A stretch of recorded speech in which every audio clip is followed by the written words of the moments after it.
안녕하십니까. 이것이 신앙 고백이다. 예, 시리즈 7권 중 첫 번째 책, 벨지카 신앙 고백서 16항 두 번째 시간입니다. 16항의 주제가 영원한 선택입니다. 16항이 이제 기록되어 있는 것이 263페이지거든요.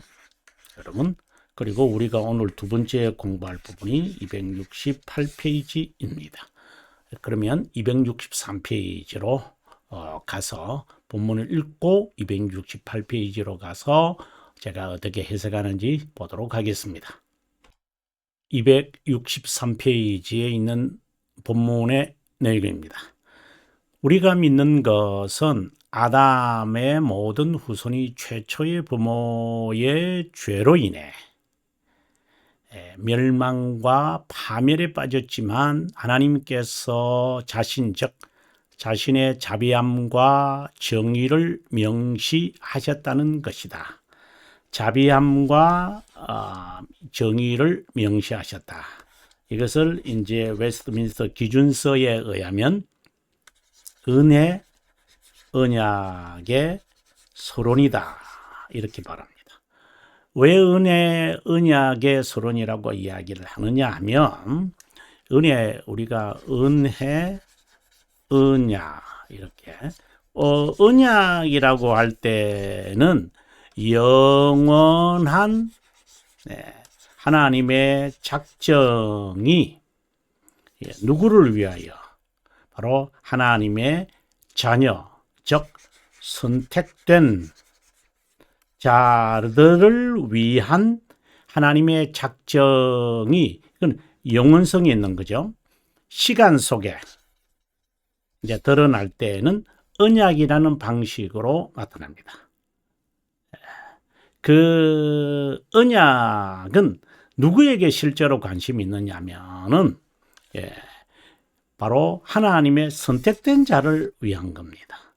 그러다 보니까 이 언약의 형식이 이제 행위 언약, 보통 우리가 이제 웨스트민스터 기준서에서는 행위 언약이 먼저 이제 등장을 하고, 그 다음에 이제 행위 언약이 등장을 하니까 타락이 있고, 타락이 등장하니까 그 다음에 이제 은혜 언약이 등장. 이거는 이제 시간적인 순서지만 하나님에게는 영원한 것에서는 그냥 현재죠.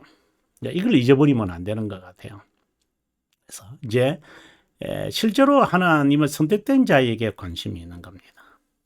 그래, 선택된 자에게 언약을 맺으신다. 이런 의미에서 하나님의 자비함이 선택된 자에게 나타난다. 같은 말이잖아요. 그래서 자비함의 언약이다. 칼빈성이 그렇게 말을 하거든요.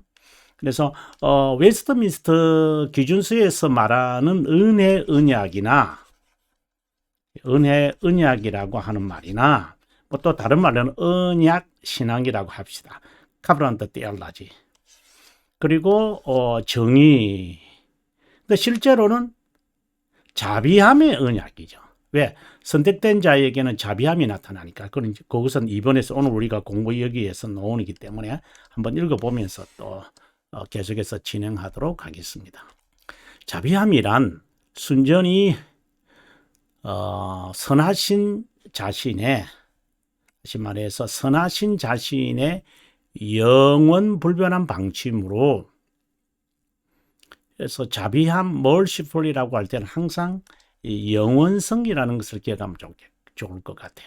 행위와는 무관하다. 이 말은 이신이다. 이렇게 봅니다. 이신 칭의에서 말하는 이신입니다, 여러분.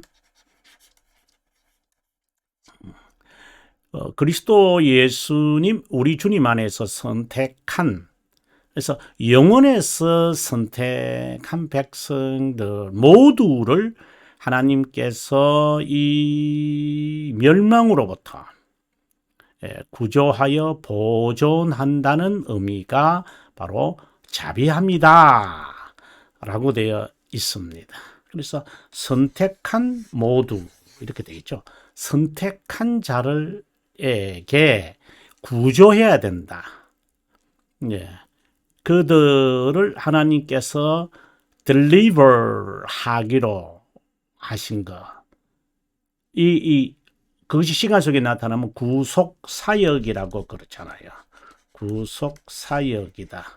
이제 그걸 방편으로 한다면 속죄가 있어야 되겠죠. 뭐 그것은 이제 하나하나 이건 가장 용어 정리들인데 이 용어들이 정립이 안 되면 이게 터미널리지가 정립이 안 되면 실제로 글을 쓰는 사람과 글을 읽는 사람과 말하는 사람, 아니 가르치는 사람과 배우는 사람이 소통이 이제 안 되지 않겠습니까? 그다음에 정의라는 것이 무엇인가? 이것은 이제 유기된 자에게는 이제 나타나는 건데 다른 자에게 바로 유기된 자에게 내버려 두신다라고 하는 말. 지금 우리가 여러분 이 16항인데요. 예, 영원한 선택에 관한 건데 벨지카가 16항이고요. 그 다음에 여러분 돌토레이트 쪽으로 가면은 1장 6항입니다, 여러분. 1장 6항으로 가서 여기서는 이제 하나님의 영원한 결정에 관해서 이제 이야기를 하거든요. 꼭 서로 비교해 보면 어떻게 구원의 진리를 이제 시간 속에서 하나님이 이게 펼쳐 가시느냐의 하나의 방식이거든요.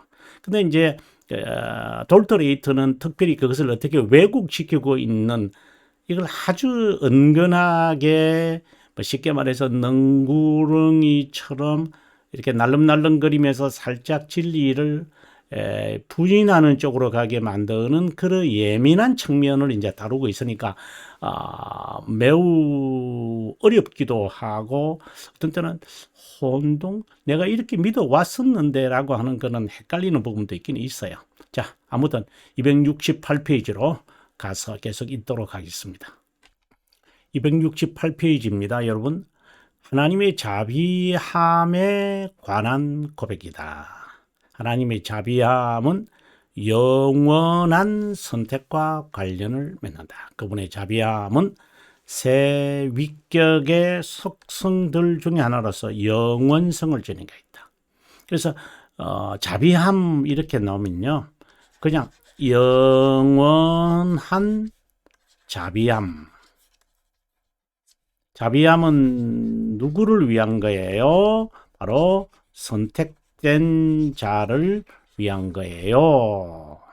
이렇게 하면 좋겠습니다. 이걸 다른 말로 한다면은 은혜, 언약이라고 그래요. 선택된 자를 위한 거죠.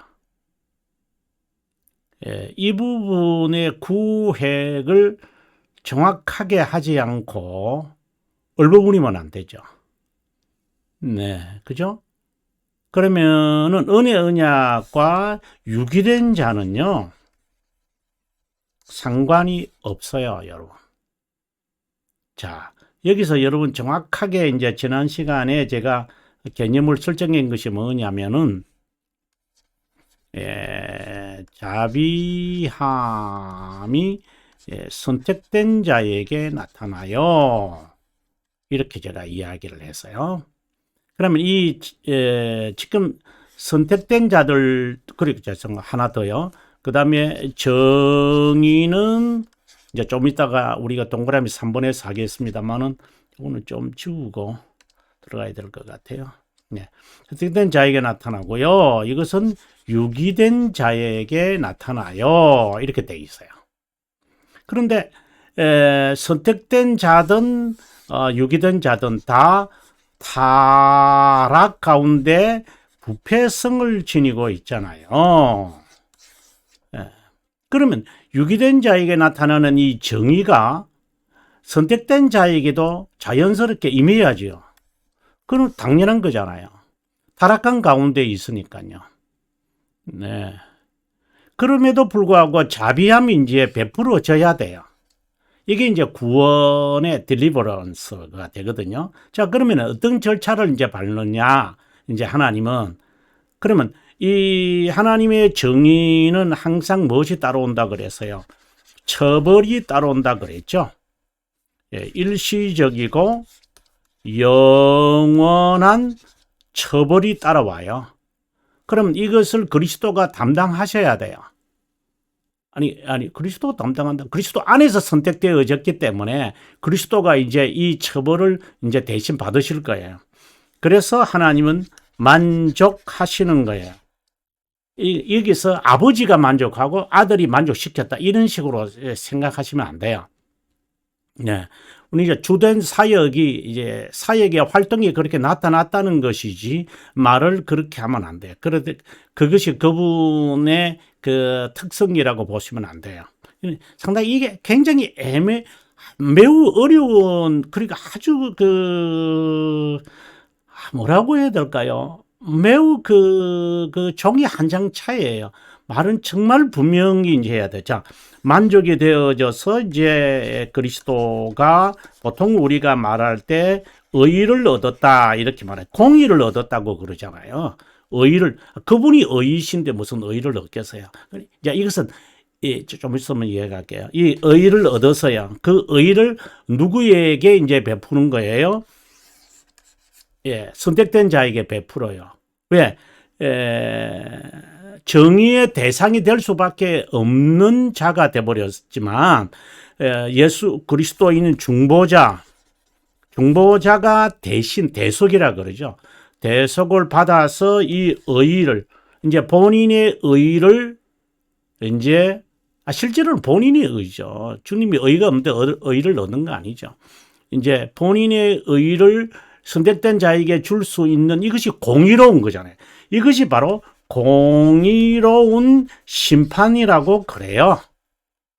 심판이라는 게 조금 거북스러워요. 그러면 공의로운 판단이라고 하세요. 공의로운 판단, 공의로운 결정 다 괜찮아요, 여러분. 그러니까 righteousness judgment니까 꼭 심판이라고 번역 안 해도 되거든요. 공의로운 판단이다. 그래서 이제 선택된 자가 뭐 어떻게 돼요? 바로 선택된 자가 특이하게 justification이 된다고 그랬잖아요. 의를 받았는데 왜 just가 돼요? 그것은 의롭다. 이게 정의가 하나님이 유기된 자에게 나타나야 되는데 타락의 기에 선택된 자도 같이 유기된 자처럼 살아가니까 이제 그들에게는 정의가 나타나지 않으려니까 하나님의 공의가 그들에게 전가되어졌고 전가되어지는데 정의롭다라고 말해버리죠. 그러니까 정의로우니까 하나님의 정의가 면제가 되는 거죠. 자, 이 과정을 여러분 분명히 하셔야 여러분께서 저와 함께 별지가 신앙 고백서라든가 그리고 계속해서 일곱 개 책에 나타난 6가지 신앙 고백서와 기독교 강요 이 전체를 구원의 진리를 분명하게 알게 될 것이다 라고 봅니다. 자, 이 부분을 여러분 제가 이야기했는 것을 기억하시기를 바라요. 그래서 이제 심판 때 되면은 이제 웨스트민스터 신앙 고백서 33장에 가보게 되어지면은 이제 정의의 심판이 유기된 자에게, 그러면 선택된 자는요 정의롭다고 되어져 있잖아요. 정의롭다고 되어 있는 거거든요. 예. 그걸 우리가 칭의라고 말하지만 정의롭다고 되어 있는 것을 받았잖아요. 무엇으로요? 공의로운 재판을 통하여 판단을 통하여 우리는 하나님의 자비함을 받는 이 정의로운 판단, 중보자가 대신에 처벌을 받아서 그분의 의를 우리에게 전가시키는, 그분의 보혈을 전가시키는 이 공의로운 판단으로 우리는 정의로워져 있는 거잖아요. 그러면 정의의 심판은 없죠. 그러니까 정의의 영광이 나타나지 않죠. 그럼 나타나는 거는요, 자비함의 영광이 최종적으로 나타나는 것이다. 예, 이제 이것을 분명히 알고 그러면 다시 본문으로 돌아오도록 하겠습니다. 예, 자비함은 죄들의 용서 근거가 된다. 이제 이런 말도 방금 제가 설명했던 이 내용과 관련을 지으면 이해가 될 거예요. 이 자비함의 영원한 것과 관련되어 있잖아요. 죄들의 용서는 자비함에 있는 거예요. 우리가 우리 쪽에서 보면은 기도하니까 하나님이 용서해 준 것처럼 내가 정신적으로 그렇게 보속 개념을 가질 뿐이죠. 실제로는 그렇지 않죠. 용서가 영혼에서 이루어진 것이므로 일상에서 행하는 회개는 우리의 근거가 아니라 우리의 의무다. 깨닫기 위함이다. 인식하기 위함이다. 회개를 통하지 않고는 확신할 수 없다. 불가능해요. 그것과 근거인 자비함을 깨닫지를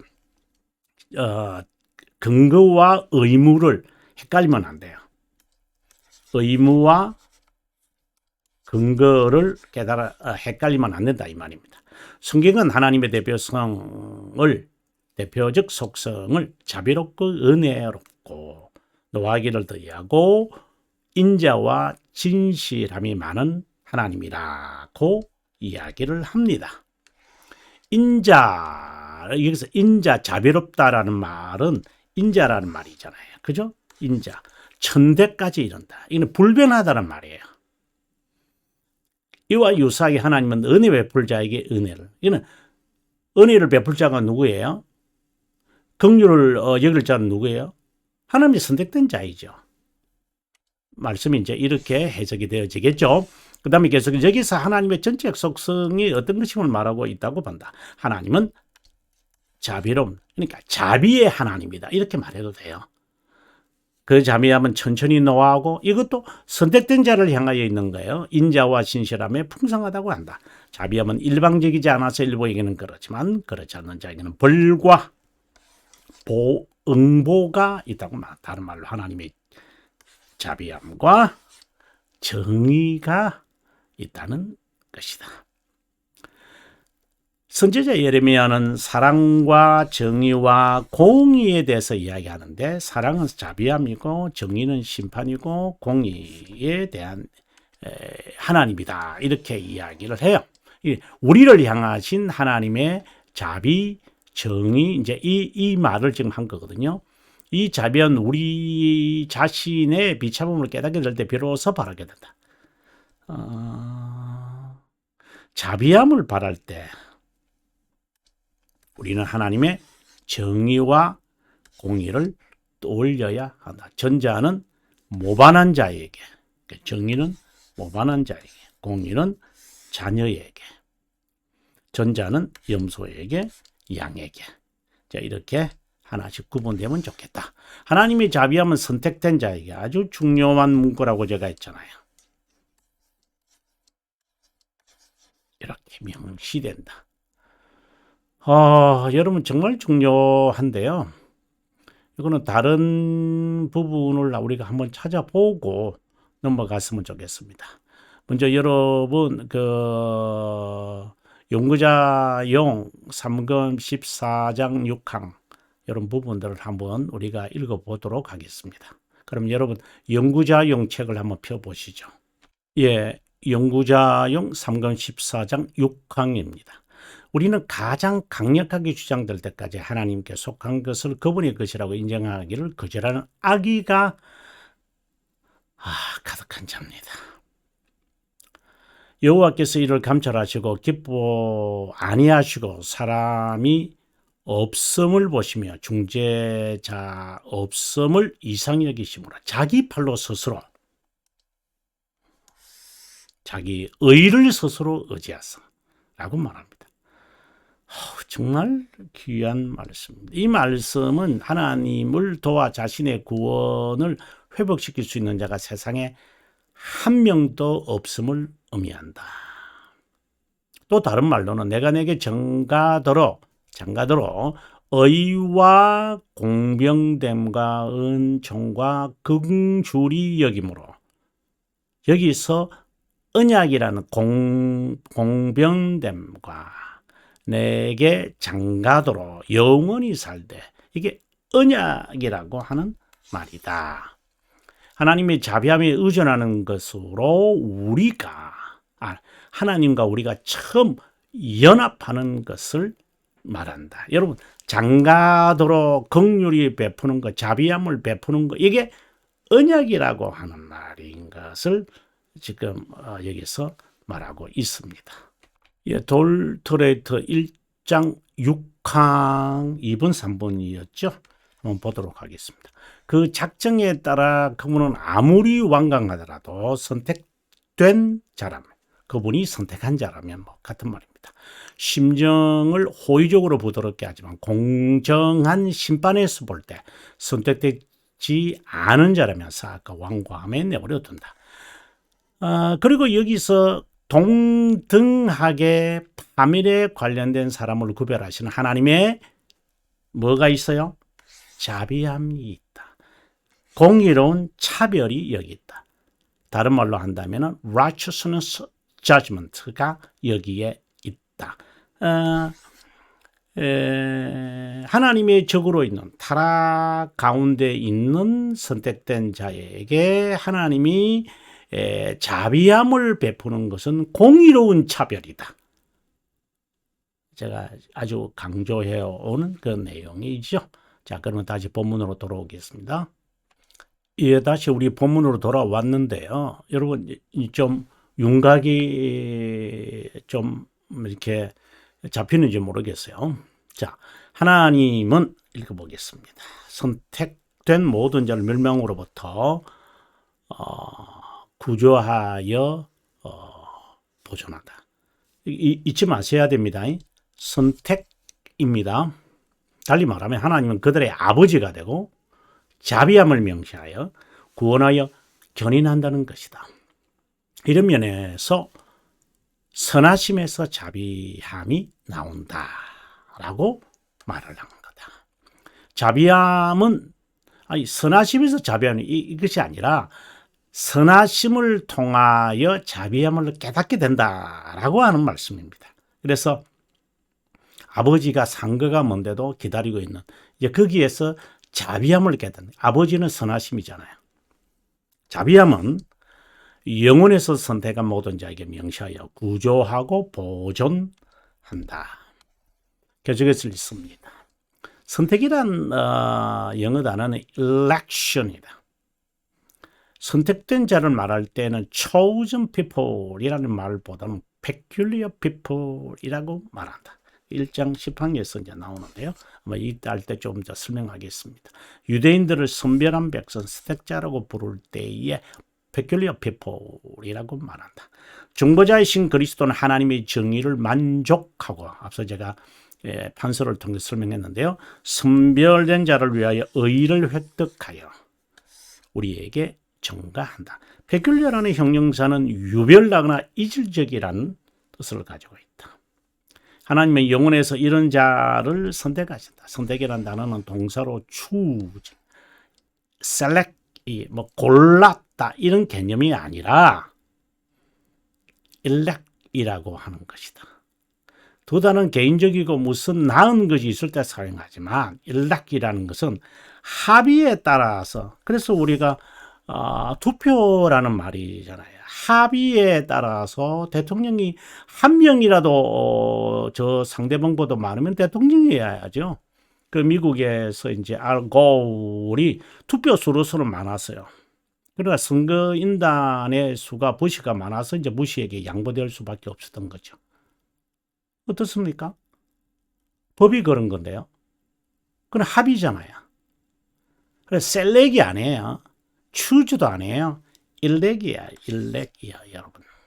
하나님의 선택은 순전히 선하신 자신의 영원 불변한 합이다. 또 다른 말로 말하면 신격의 합이다. 이것을 영원한 합이다. 이렇게 말을 해요. 삼일체 하나님의 합이다. 우리를 예정했다. 여러분 이거 꼭 찾아보셔야 됩니다. 여러분. 영혼에서 누구를 선택할 것인지 삼위 하나님의 합의가 이루어진 거다. 이 합의는 여러분 하나님은 우리의 인격을 보잖아요. 신격이시기 때문에 하나님은 인간을 인격을 보세요. 이 합의는 지혜에 근거한다. 이 내용, 즉 선택 교리가 선지자 그리스도와 사도에 의해 서는 되었다. 구속사역을 수행하는 분이 그리스도다. 그래서 in 크리스톤, in Christ라고 말을 해요. 그리스도 안에. 왜 이미 이제 영혼에서, 그리스도 안에서, 영혼의 가운데 그리스도 안에서 우리를 일부를 선택했다는 것은 그를 위한, 이제 그리스도는 기름 부음 받은 자잖아요. 메시아. 예. 이미 그것이 호칭과 명칭이 나온다는 것은 이미 구속의 사역이 단번에 이루어진, 영혼 가운데 불변하게 이루어진 상태죠. 이제 그러한 개념이 그 안에 있는 거잖아요. 정말 중요한 거라고 봅니다. 중요하다라고 하니까 important라는 말과 significant라는 걸 헷갈리시는 것 같은데, 본질적인 것을 important라고 해요. 이거는 important예요. significant라는 개념이 아니고, 어떤 세력이라도 수정할 수 없다. 영혼인데 무슨 수정이 있겠어요? 이거는 비밀이고 신비한 것이다. 네. 그리고 거룩하다. 이거 하나하나 여러분 다 찾으셔야 됩니다. 우리가 이 시간에 이걸 다, 합의는 거룩하고, 합의의 과정은 지혜롭고, 꼭 누구의 말에 대해서 반박하는 것 같은데, 이 합의에 관해서는 성경에 명백하게 규정되어 있다. 하나님의 섭리도 불변한 합의에 따라 수용되어진다. 따라서 복음사에서는 이렇게 합의된 선택 교리를 신실하게 선포해야 한다. 하나님의 정의에 대한 고백인데요. 사실상 그렇게 중요한 것은 아니죠. 왜? 선택된 자를 향한 하나님의 구속의 진리. 자, 그러나 하나님의 정의, 유기된 자에 대한 이야기를 할 수밖에 없는 게, 우리가 유기된 자들 틈바구니나기보다는 그들과 함께 이게 뒹굴며 살아가니까, 나의 정체성을 모르고 살아가니까, 그걸 깨닫게 하기 위해서 유기된 자에 대한 회개와 죄의 지적과 견인해서 거룩함을 이루어가는 이런 메시지들이 선포되어지는 거죠. 그러면서 스스로 이제 포기도 스스로 포기라는 말이 좀 어폐가 있는데, 아무튼 선택된 자를 위한 거예요. 근데 정의에 관한 것은 유기된 자에 대한 건데, 이렇게 할 수밖에 없는 것은 유기된 자로 함께 살아가기 때문에 이제 그것에 대한 위협이라고 할까요? 하나님의 영원 불변한 작정은 타락한 인류를 위한 구원으로 명시한다. 그것은 자비함과 정의로 명시되는데, 각각 선택된 자에게, 유기된 자에게 하나님의 정의가 유기된 자에게 내버려 두는 자에게, 그리고 나중에 정의의 심판이 임한다. 정의의 심판을 받지 아니하기 위해서 선택된 자는 justification이 있어야 되죠. 이게 칭의라고 하는 말이잖아요. 그죠? 그래서 유기된 자에게는 정의의 심판이, 그 정의의 심판을 이들은 피하게 되겠죠. 제 말은 이것은 이제 선택된 자, elect. 그럼 다른 자가 있다. 정의의 대상이 되어지는, 유기된 자를 지칭하는 것으로 정의로운 심판이 이 세상에서와 최후의 심판에 내려진다. 하나님의 정의가 선택된 자에게 내려지지 않는 이유는 중보자가 영원한 처벌받았다. 다른 말로 하나님을 만족시켰다. 이와는 달리 중보자를 신뢰하지 않은 유기된 자에게는 당연히 정의가 본래 영혼에서 하나님이 유기된 자에게 정의를 내릴 것이라고 되어진 거죠. 네. 그건 당연한 거 아니겠어요? 자, 그러면 다음 시간에 여러분 17항 이제 하나님이 이제 어떻게 자비를 베푸시기 위해서 선택된 자겠죠. 이제 타락 가운데 있는 선택된 자를 하나님이 어떻게 이제 이게 회복이라 그러잖아요. 그러니까 타락한 인간을 recovery, 이걸 이제 또 다른 말로는 퀵 이렇게도 말할 수 있어요. 퀵. 예. 산자와 죽은 자를 심판하러 오시리라라고 할 때 퀵처럼 그런 퀵하게 recover거든요. 소생하게 하시는가를 다음 시간에 뵙도록 하겠습니다. 예, 긴 시간 동안 시청해 주셔서 감사하고요. 16항 1과 2를 여러분 은혜하게 서론이기 때문에 정말 좀 반복해서 좀 익숙될 때까지 복습했으면 좋겠습니다. 예, 남은 시간 평안하시길 바라고요. 저는 다음 시간에 여러분에게 인사드리겠습니다. 평안하십시오.